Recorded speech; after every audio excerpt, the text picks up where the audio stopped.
This is Daniel Smith from Jets Guru. Welcome to the show. All gas, no brakes. Let's go, Jets. Woo!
What's going on, Jets Nation? CJ the Painkiller D. Simone here, and you are watching Jets Guru.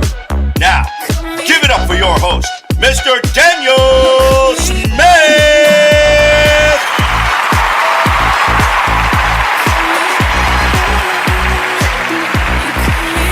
That was a good mix, JR. I like when CJ came in. That hit nice. We might need to keep that one because that one was good. I really like that one. Maybe we can make I don't know. That was good. I really like that. Welcome to Jets Guru YouTube. Welcome to Jets Guru Facebook, facebook.com/Jets Guru. Instagram, we have a Jets Guru page on there, almost 1,000 followers. We're crawling up the ladder. Not a lot of communication on there. Most of our communication is on Facebook, but we do ask you to subscribe on YouTube, Jets Guru, on Instagram, Jets Guru, and of course, Facebook.com/Jets Guru Live, our backup page, Jets Guru Live on Facebook. That's important because the haters be trying to shut us down, and we got to have a backup plan. This is your time now to back it up. Help us out. Jets Guru Live, jump on there, subscribe to that page on Facebook. So just in case we disconnect somewhere along the line this season, you can still get Jets Guru content. Steven Matthews, what is going on? We got a mixed family in the house. That's what I'm talking about. Mixed people in the house. Throw it up for Caramel brothers and sisters out there that look like me. We're throwing a special one out to you out there tonight. All right, that's what I'm talking about. Keep making me's. Keep making Jet Gurus all over the world. You know what I'm talking about, baby? Because you have to be excited in this life, Mr. Kennedy, because the Jets will take it from you. So you have to go out and look at other things that tie it all together for you, tie life together, something that makes sense, because any other team in the league that has the pieces that we have somehow make it out to be 4-2. What's going on, Steven? And not the Jets, though. What's up, Victor? Not the Jets. Let's go, Mets. Okay, that is where my focus is right now, because the Let's Go Jets is very frustrating because the Jets should be 4-2. And the Jets have lost the last 3 games. The last 3 games by 10 points. It's like last year we couldn't buy any points. Now we have a whole new script, a whole new pieces put together. We still can't score any points, and we lose by the most minuscule amounts, even though we're not facing any of the running backs that we should be facing. No McCaffrey. Jones gets hurt. Undrafted free agents starting, rookies. The Jets line's going to shut it down. No, it does not happen. It does not happen for the New York Jets. And they blow yet another game on special teams. Double doink game. They even got a name for it now. It's the double doink, okay? Because when we look back on this season, and we'll get into some of the other stuff, we know who came to the Jets. We know why you're here and what you want. But we can't just get to the goodies without going through the crap first, okay? Because this team did not solve the issue, Mr. Kennedy, of stopping the run. I did not see a defensive tackle coming in this trade. I did not see, in my estimation, any linemen that are going to stop Aaron Rodgers from getting killed every game. I thought we solved that by getting a Hall of Fame tackle. He's having the worst year of his career. Well, that's why they got rid of him, Guru. And the Jets just picked him up. Come on, man. How many linemen over the years that we picked up that teams got rid of that were excellent with the New York Jets as well? It goes hand in hand. They need to step it up. This is pissing me off, man. I'm tired of watching this. Every Sunday, every Monday, eating up my time. You know how tired I was? You know how tired I was on Tuesday? I didn't want to do anything. I got 4 hours of sleep watching this garbage team. Go ahead, Mr. Kennedy. Talk about him on Monday. Listen, man. Breathe. Take a breath. Take a toke and just breathe, man. Listen, first and foremost, they are what they are, so you can't let them get you down and make you go crazy, right? You keep doing that, you're gonna have a hairline like mine. You can't let them get to you. But what we saw, I'm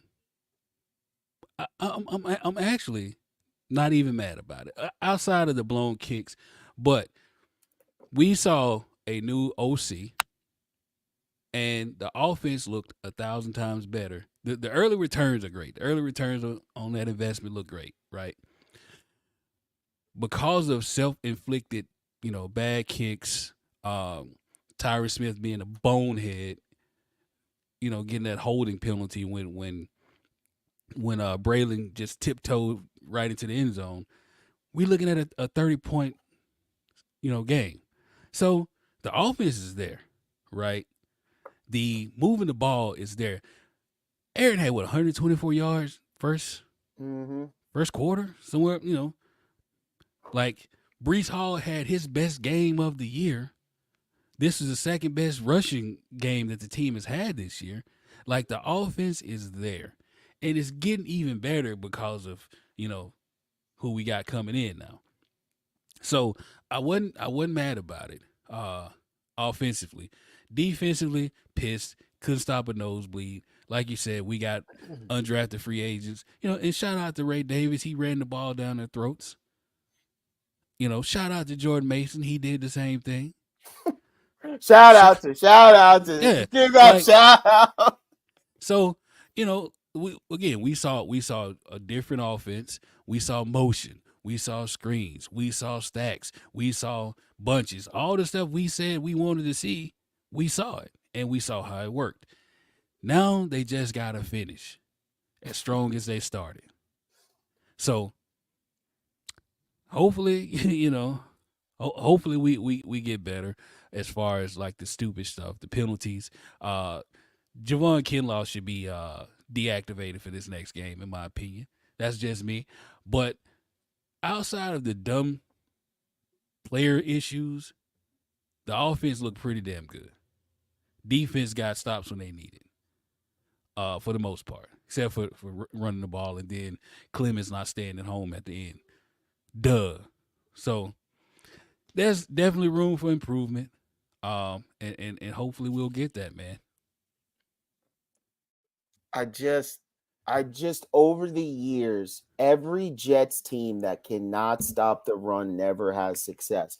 And maybe the Jets looked into this trade thinking maybe we can outscore teams enough that we force teams to throw the ball and get trapped into one of our strengths.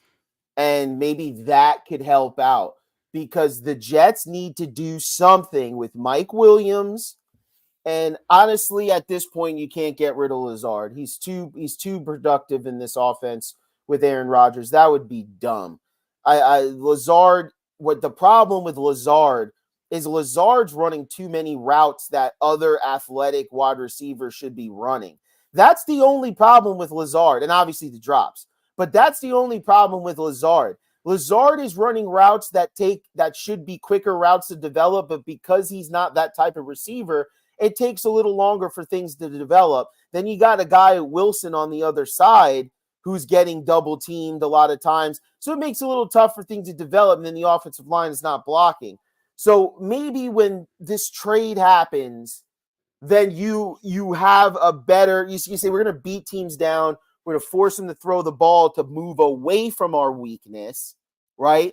Because like you see in the NFL all the time, you're down 14 going into the third quarter, you start leaning away from that run a little bit, right? And then you start going to the screens, but that's okay because we got guys like Sherwood, we got guys like Q who could get to the ends because they're quick. So I'm not scared of that. What I'm scared of right now is how the Jets are playing, and they're making those corners have to come up and tackle. Okay. And it's not working out for the Jets, and they're running up the middle and they're getting chunk yards and they're exposing our very small linebacking and line core. And then another problem that we had in this game is you had people like Solomon Thomas playing on the end in rotation. He is too slow to be out there. That is how desperate the Jets are right now. And so you're not going to get a defensive tackle. You're not going to get an end that's going to help you rush the passer. I don't see, unless the Jets score, I don't see how the Jets rectify fixing this defense enough where they're going to let too many teams hang in there. And you could have an issue where you don't get your team off the field enough to see this explosive offense to make it an actual impact. Like, you're going to see, obviously, them have possessions, but if your team can't get off the field, you level the playing field to where you're playing for mistakes now. And if the Jets make a mistake, they could still lose because they're not on the field enough to make up for their mistakes and score more points. So then you put more pressure on the offense to have to score on every drive that they go out there, which is unrealistic. Okay, so I am not sold 100% yet because of what I saw Sunday was very aggravating. Here's the other thing. What Josh Allen was able to do to the Jets really pissed me off because this reminded me of the old Jets when they couldn't touch quarterbacks that were moving, where guys like Ryan Tannehill would just destroy us running the ball all around the field. And now Allen's not even looking to run. He's literally looking to get open space so he can make a big play down the field. He has become a different quarterback now. Trust me, I know, because I play fantasy and I'm like, he's not hitting his over on his rushing yards, and he should be, because he's that talented that he should be having 50 plus yards. But this is the NFL, and as you can see, people get hit, they get hard. So he's learning how to play the position how it should be played, and he's using his athleticism to give him more time for his receivers to break off their routes. Yeah. That is what he's doing. And he did it at least 5 times in the game, if not more. And it extended drives, and we should have won this game. The Bills were so vanilla in their offense. They literally ran the ball, got into short yardage, used their athletic quarterback to move around, and if it wasn't a penalty, putting them in position, it was an unscripted play. They didn't really do anything offensively that scared you or wowed you. And like Mr. Kennedy, like you said, the Jets offense was rolling, but you put too much pressure on them to start the game because you couldn't stop the Bills. And first time Todd Downing is calling plays. Give him a little time, no? Give him a little time to be able to have a drive that doesn't work here and there. Right off the rip, the Jets got to start scoring points for the new play caller. And they actually were doing pretty good for a little bit there. But it's really hard to watch this team and get excited about anything because you're getting your quarterback crushed. You're not able. Now, we were able to run the ball. And I honestly love the way Breece ran because he ran with a little bit more urgency. Sometimes Breece Hall could be a little too patient, where he's just kind of sitting there and he's waiting for a hole to open. You got to kind of get out there and go. Hit the corner and go. You're athletic. You're strong. You'll at least get 3, 4, 5 yards out of the exchange, which is what other teams are doing to us. Stop trying to be too patient and looking for the home run hole that's not there. So that is what I would say, and I saw more of that about Breece. It was more he saw, boom, he took off in the hole. It worked out well for him. Lazard had an excellent game. Garrett Wilson, okay, I was super excited about the way they used him, and now with the trade, those crossing routes that he was doing, they're like quick slant crossing routes that you could get the ball out quick. There is not a third-string cornerback. There is not a slot corner. There's not a linebacker that could cover Garrett Wilson when he's streaking across the field. and there's nothing in his way. And he's just coming across the field. That's an easy drop for him. Boom. Aaron Rodgers, boom. And you know what Garrett can do? He is more explosive in the open field because of his agility, and he's able to, his yards after the catch, he's very good at that. And so I think the Jets, if I'm Todd Downing with this trade now, I think that you should really mix him in and out, especially if you decide to keep Mike Williams. You can have two bodies on the outside. You can use Lazard, red zone situation. You can also use Lazard in situations where you need a catch because you know he has that type of familiarity with Aaron Rodgers. So third down situations, sideline stuff, so he could use his body and his height. Like I said, red zone, so he could still put up numbers. You could still satisfy him, but you got to take him out of those middle of the field plays. They take too long to develop with his skill set, being able to run routes, his shake ability, his ability to be able to get open with this offensive line. Yeah. I mean, I do like the fact that Brees is patient. Sometimes he's looking a little too Le'Veon Bellish. Yep. Without the blocking that Le'Veon had in Pittsburgh. And that's the stark difference between him and Braylon. You hand Braylon the ball, plant that foot, he's hitting the hole. But I mean, he's also 6'3", 250 or whatever it is. He's Brandon Jacobs with hair. So it's a stark contrast. But I do like what we saw out of Brees. 113 yards, again, best game of the season. Now, to touch on something before we go away from this game, you posed a question earlier, like what can the Jets do, to stop the run and all of that. I got two names for you. Okay. Two names for you all. Quentin Jefferson. Okay. And Al Woods. Okay. Bring them back. Are they both free agents? So Quentin Jefferson is a weekly inactive in Cleveland. I offered him a 6th round, 7th round, whatever it is. Sure. To bring him back. I mean, the guy had 6 sacks last year. He was stouting the run game and getting after the quarterback. I don't know why they let him go anyway, but that's neither here nor there. Also, Al Woods, another guy, 6'4", 310. Put him right there in the middle. Yep. He's gonna suck up two guys, and allow your linebackers to make plays in the run game. So he's sitting at home waiting to play. He's 36, but you're not asking a whole lot out of Al Woods. Hey, first, second down, we're gonna put you in the middle, take as many blockers on as you can, and let's free up some people. All right, coach, I got it. So if they really, want to just continue this going all in, pushing chips on the table, whatever people want to call it, those are two names that they need to go check on. Victor, you're right. 330 pounds. It has to happen because this will not turn into what it's kind of like last year, but we rectified it this year. So this year they went all out and they rectify a lot of the issues last year they didn't with the quarterback situation.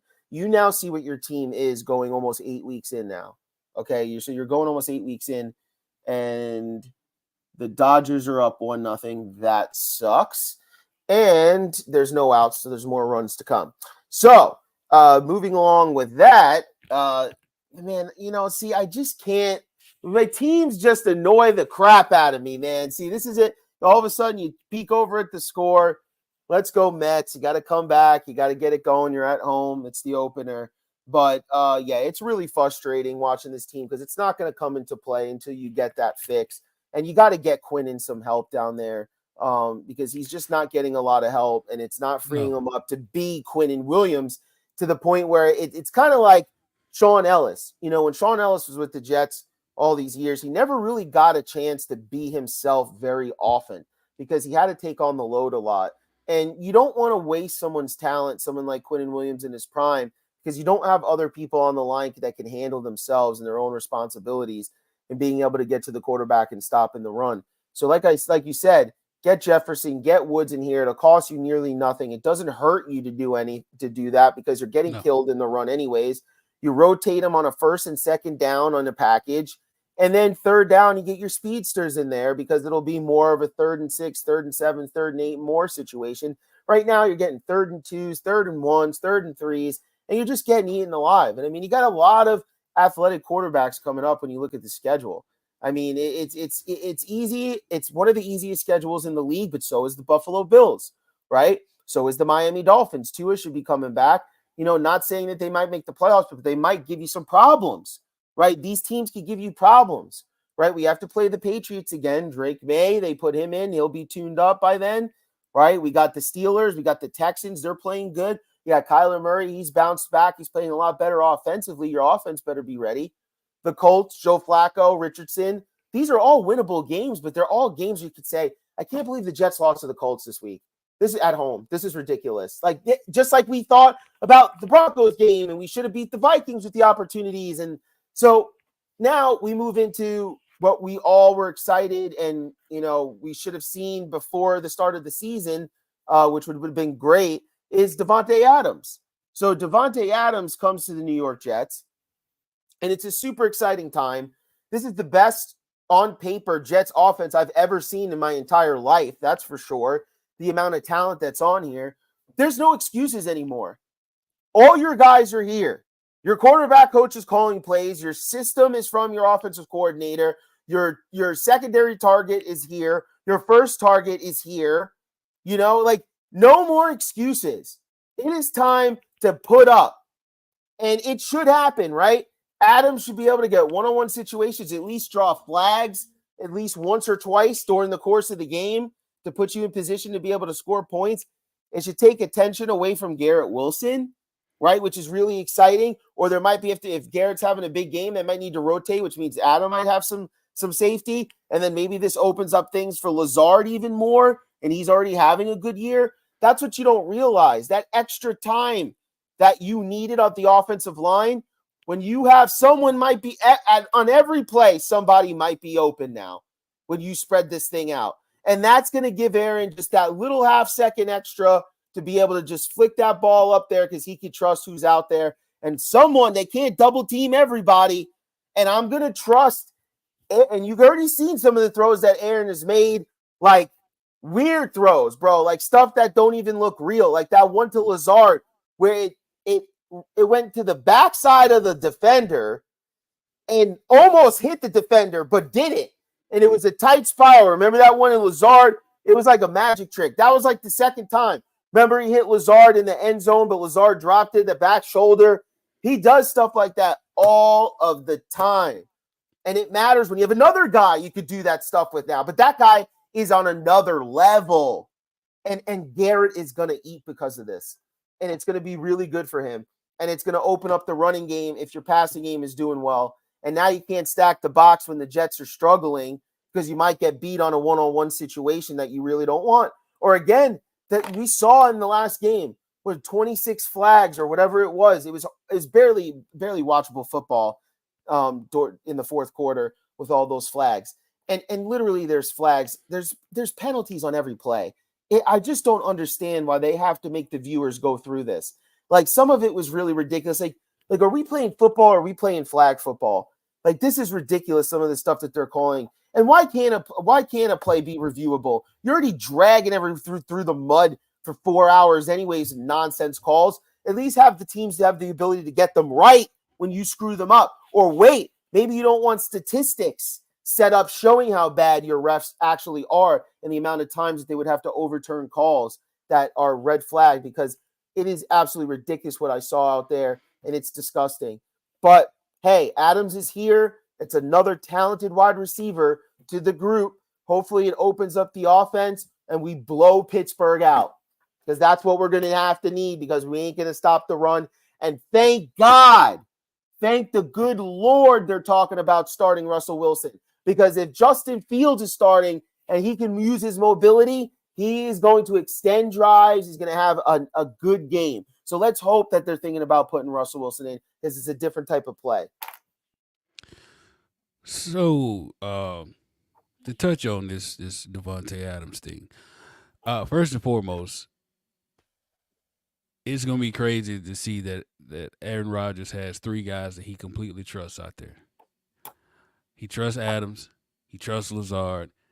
Garrett has earned his trust. Yeah. Yeah, you know what for? Because he trusts Conklin too, because he throws the ball, Mhm. with regularity to Conklin. Um, but the one person that I really hope this Adams trade really helps is Tyron Smith, because he needs it. Okay, let's not kid ourselves. Um, but they raved about how fast Aaron Rodgers was getting the ball out last week. You know, it's gonna be even faster now because Tay knows what I just like clockwork. I know to be here, here, here, and here, now, now, now. You know what I'm saying. So Aaron will be able to just drop back and not have to think about it because he knows Lazard knows where to be, Tay knows where to be. I'll make sure Garrett knows where to be, and the defense can't load the box. You know, Mhm. you won't see a lot of blitzes. So, Tyron could have a better shot at protecting Aaron Rodgers. But if he doesn't, it may be time to put that prize rookie out there, left tackle, and give him a go. Now, that's not something I would want us to do with us having Aaron, with this kid being his first year. But if Tyron keeps regressing, you got to do what you got to do. That you preach accountability, show it. So I'm really excited for this trade. I'm glad it happened. Wish it would have happened 2-3 weeks ago, like you said earlier. But Mhm. it's here now. It's not too late. We're only 6 games in with 11 left. You know, they set 83, 74. They can still make it. So they just got to clean up the penalties, man. That's our biggest problem right now. Penalties and run game on both sides of the ball. They fix those to just a reasonable level. This team could be dangerous. If they don't make the playoffs with this schedule, I mean, you're literally Patriots, Cardinals, Colts, Jaguars, Dolphins, Rams. I mean, Dolphins again. I mean, it's just like you have too much talent on this offense to not make the playoffs. You should be 4-2. There has to be games where you get it together that you don't put yourself in a situation where you have to come down to the last drive. You have to get touchdowns out of your drives. You cannot be going on here depending on a field goal kicker to win you a game. I hate field goal kickers. The Jets have too much history with crappy field goal kickers or missed important kicks, and I just cannot stand it. It's annoying, and it's something that this offense is too talented. There's too many weapons. There is too many weapons for there not to be somebody open for you to get someone the ball. There's no reason why you should be having this many penalties. And guys, if I'm the coaches, I'm preaching, hey, guys, we got to be smart on plays, especially on running plays, right? We got to be smart. And on defense, on passing plays, I'm not saying hold up, but when the ball is out, the ball is damn out. Okay. If we're hitting a quarterback, we got to hit and roll. We can't land on these guys no more. We can't hit with the shoulders no more on a hard hit when we're safety coming over the middle. We got to wrap up. Old school football, we got to tackle, not hit, because these guys are throwing flags for everything. And when you're cornerbacks, turn your head around because they're just throwing flags anyways, even when you do. So at least try to give them less of a reason. Like Yeah. DJ Reed, you got to play a little bit better out there on some of these receivers that are stretching you out wide. Like there's too many times where I just see DJ just slacking a little bit. I mean, they've all had their moments at times, and I think that's also because the Jekyll and Hyde moments that the front four up front are having, like it's just at times it's just really hard for them to get any type of pressure. But and again, there's no reason why. They're too athletic. It's just I think the running game takes their toll on them. It puts them in situations where you can't use the athleticism properly. And you really shouldn't be having McDonald out there on first and second down. He really should be a specialist on long drives and third down, but on long downs and on third down. But you are where you are with it. He's having a good season, but it's just too inconsistent as a line altogether. Kinlaw, he's not a big dude. Again, we spoke about the backers. They're not big guys, converted safeties. Honestly, I'm excited about this trade, but in all honesty, until they get somebody to fill that middle, there's going to be a little hesitancy until I see this thing get to start rolling. Like you're going to have to put a couple wins together for me to really get excited about it because I've seen football and I know what it means. And if you can't stop the run and he can't get to the quarterback consistently. Like the Jets aren't really using their strength, which should be you should be forcing quarterbacks to throw into your secondary. And like Sauce is like, if you think about Sauce, like he's not even really being used properly. Like you should like their teams are making Sauce come up and tackle, and he's not good enough for that, and he's not big enough for that. And the Jets aren't even getting challenged down the field a whole lot because you don't have to. You just run the ball and play complementary football, short down and distance, and you're going to get yourself in position to win the game because the Jets are going to give up chunk yards with the run. 5 here, 7 here, 4 here, 10 here. All of a sudden, you cross in the 50. Here we go. 6 here, 4 here, first down. And it's just every game. And so I got to see more. But yes, it's exciting to have another offensive piece. If I'm the Jets, if I don't bring in Jefferson, I don't bring in Woods, I'm trying to package something for Mike Williams and Hassan Reddick. Williams is on a 1-year deal. You say, hey, Raiders, do you have anything maybe extra? Let's make another deal while we're here. What do you got on that defensive line? Anyone that can help us out? We'll give you Reddick, and we'll give you a wide receiver that you can actually work with, and that would be a perfect spot for Mike Williams to rehabilitate. He'd be the number one guy. He'd start to get reps right away. But somebody across the league, because you have to get talent there, and you have to get talent there quick. On to the Steelers. Yeah. So we got Jets versus Steelers, another Sunday night game. And as I normally do, man, I'm going to give you guys the 4 keys to the Jets winning this game. Now, key number 1, they got to excel in the run game on both sides of the ball, right? This last game, again, it was Brees's best game of the season by far. He got 113 yards, his first 100-yard outing of the year. He averaged 6.3, 6.5 yards per carry, somewhere up in there. And like I said earlier, also, this is the team's second best run game of the year behind that New England game. So they got to keep that going, right? And with Adams in the fold, it should get easier.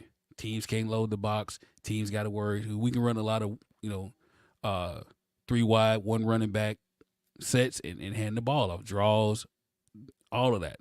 So we got to keep that going. Now, defensively, they can't stop a nosebleed when it comes to running. Even with a beach towel, they couldn't stop a nosebleed. So they gave up 149 yards to Buffalo, 4.5 yards per carry, and the Steelers run the ball even better than Buffalo, and they're 7th in the league in rushing. Now, Najee Harris, he's decent. He's having a decent year, but he's averaging less than 4 yards per carry.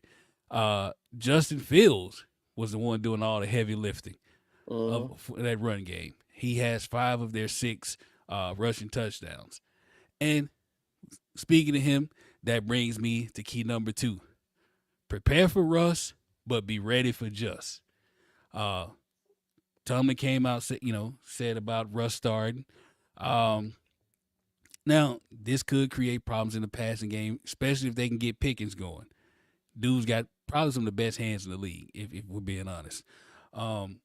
He can be problematic as hell. Pat Freiermuth can be problematic as hell underneath, going against the linebackers. He can move the chains. So with that being said, they got to be ready for Russ passing the ball, but they really got to be wary of when they bring Justin Fields in the game because he can throw the ball. Not great, but he can make some passes, but his legs was really dangerous. So they got to be ready for that. Now, I don't know, excuse me, if they will employ that dual QB system. But if they do, they got to be ready for it. Especially you, Clemens. Stay your ass at home on the QB contain. Don't be stupid. Key number 3. I know y'all tired of hearing me say it. Hell, I'm tired of saying it. I beat the saddle and the horseshoes off of this dead horse, right? But they got to stop with the penalties. They got to get better with the penalties. Last week, they had 11 accepted 11 penalties over 100 yards. And that's just unacceptable, right? I know the refs are trash. We all know that. We know they made some bad calls. We all saw that. And honestly, when the refs do that, those are the only penalties we supposed to be getting mad about every week, right? Not the self-inflicted, stupid, boneheaded, dumb penalties. The Smith hold, everything. The Smith hold racing the TD, everything Javon Kinlaw did. Like, we have to stop being dumb and repeating the same stuff over and over and over. We saw it the week before with Will. He had the neutral zone infractions back to back or whatever it was, 2 or 3 in the same game, like stuff like that. You gotta get rid of it. They gotta get better with these penalties. Period. And finally, they have to protect Aaron Rodgers better. Again, I keep saying this. He was only sacked 3 times last week against Buffalo, but I swear to God, it seemed like way more than that. Like, I was shocked to see it was only 3. Felt like 7, 8. And it's crazy what I'm about to say, but Tyron Smith needs help. I don't care if you got to put a running back over there to chip. I don't care if you got to put a tight end over there to help him. Double team Watt when he's going up against. Like, you got to do whatever you got to do to keep Aaron upright and give him time to get the ball out. Again, he doesn't take a lot of time, doesn't need a lot of time to get it out, but they still got to protect him better, especially Smith. So he can't do that. The way it's looking, it may be for Shanu time. And that's just what it is. So if they can hit those 4, 3 out of the 4, they'll be fine. We'll be Pittsburgh going to the next game 3 and 4.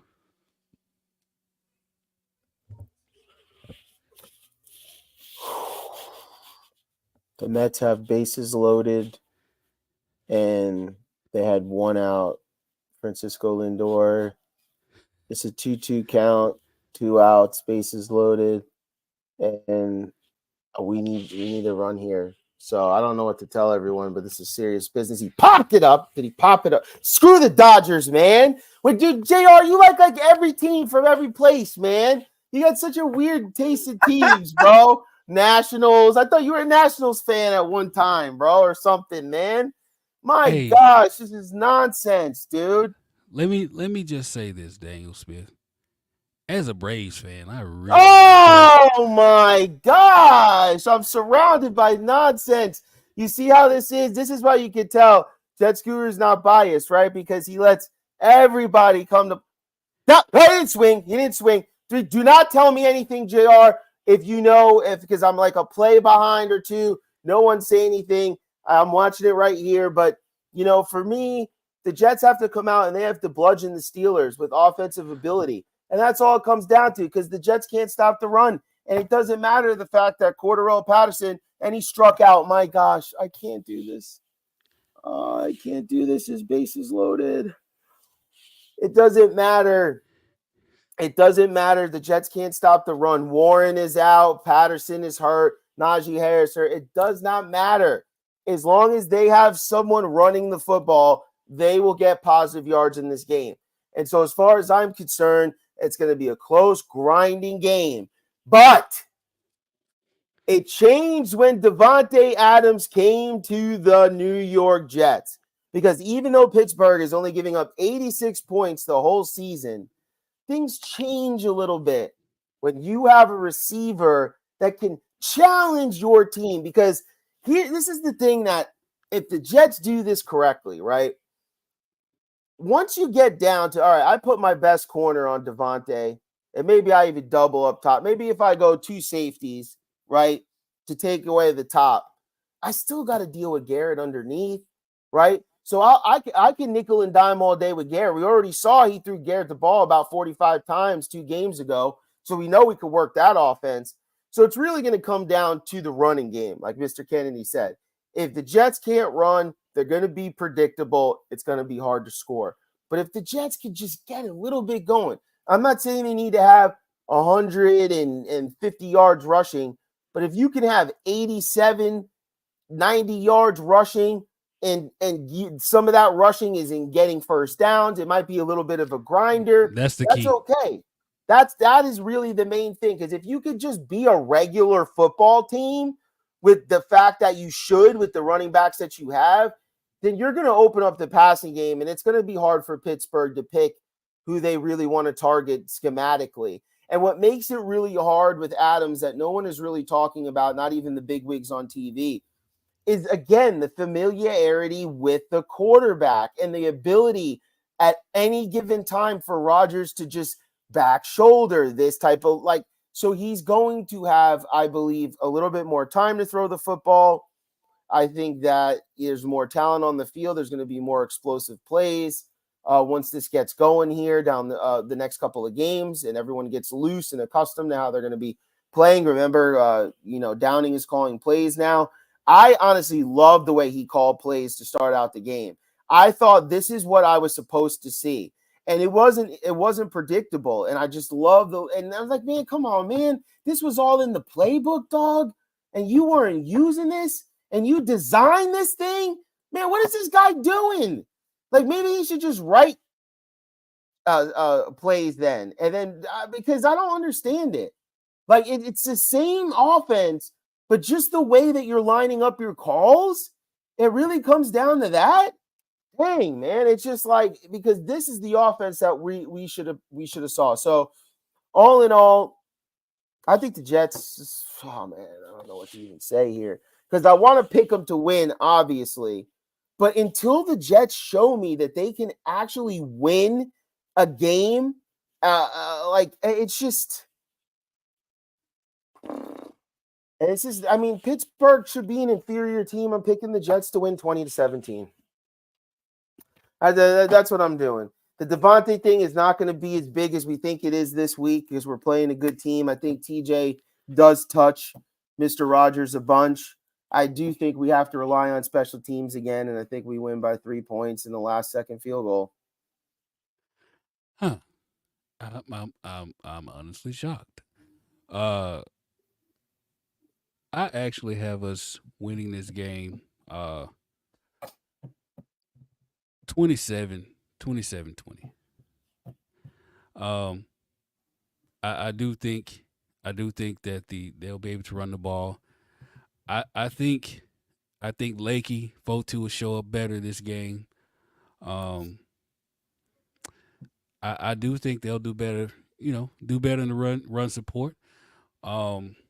And we'll be able to throw the ball pretty well. So I do see the Jets offense moving. I do see the defense improving. My only concern, again, is the penalties. And if they play a clean game, no more than 4 or 5 penalties, hell, they may score over 30. It'll be over 30. Don't tell me to trust the system. I've been doing this show for years now. I need to see some results. I'm here every Thursday night, Wednesday. We did them on Tuesdays. I do my Sunday things. I write articles, several articles a week. I've been here. Don't tell me about trusting the system. We're over that. The system is over. Results. Chemistry set. Mix it all up. Whatever comes out, results. That's what I want right now for the New York Jets. I am not trusting anything this team does anymore. I am done. I was a young man the last time they were good. I was a young budding man who had a future ahead of himself. And now I'm an old man. Do you understand this? I went from being a man developing into himself, into an old man with this team. No results.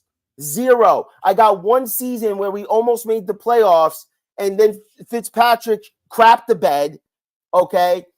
And I really think Rex Ryan was trying to give us that game. I'm being so honest with you. Like they just kept giving us that game and we could not capture it. It was just like, that is the closest we've been. And then people say, oh, I would never take Rex Ryan back. Like anyone else has done anything for this team since then worth talking about. And you wouldn't take the guy that took you to anything that you've done. You wouldn't take him to be your defensive coordinator. Out of your mind. This New York Jets team needs results. My bank account needs results, okay? Because I'm tired of paying for tickets and then I can't even resell them when I can't go because it's not a place to be because you suck. I'm sick of it. Give me results, okay? I'm not done with the Jets. What am I supposed to be? You people are crazy. You really are. All of a sudden I say the Jets are going to win by 21. Oh, Dan, you always make excuses for the Jets. And then all of a sudden, I give an accurate take of a team that's on a 3-game losing streak that should be a Super Bowl contender and is failing. And all of a sudden, it's don't complain about it. So now we can't complain about their lack of execution. We can't complain about that. We have to just sit here and go like this. Oh, yeah, man, we just got to trust the system. This ain't the Sixers, bro. You don't have 82 games to figure it out. And this is why they went out and made this move. And by the way, a very brash move. Why are you watching the show then? This is a show talking about the Jets. We do subjects. We take points about it. So if you've never watched the show, clearly you've never watched it because everyone complains that I'm so positive about the New York Jets so much and that I should be more realistic about what's actually happening.